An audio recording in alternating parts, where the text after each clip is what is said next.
Today's lessons, we're going to discuss angles. Let's start with the definition of angles. Angles are a figure formed by the intersection of two lines. The intersection is called the vertex. I have some examples we're going to look at. Let's call this line L and line M. The intersection is called the vertex. If this angle is between 90 and 0 degrees, we call that an acute angle.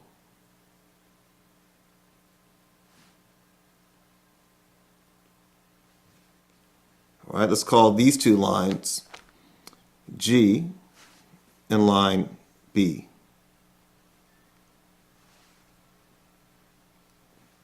That's the vertex, because that's where the lines intersect. And let's concentrate on this angle. If this angle is between 90 and 180 degrees, it's called an obtuse angle.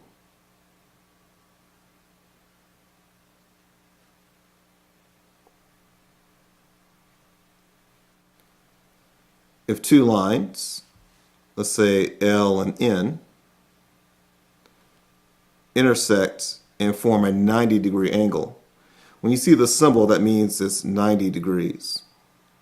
That means it forms a right angle.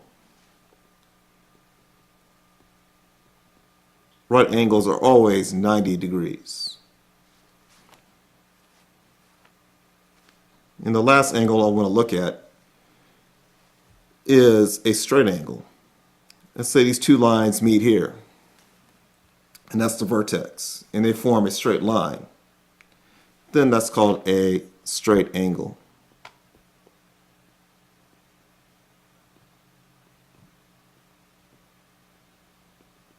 Straight angles always have a measure of 180 degrees.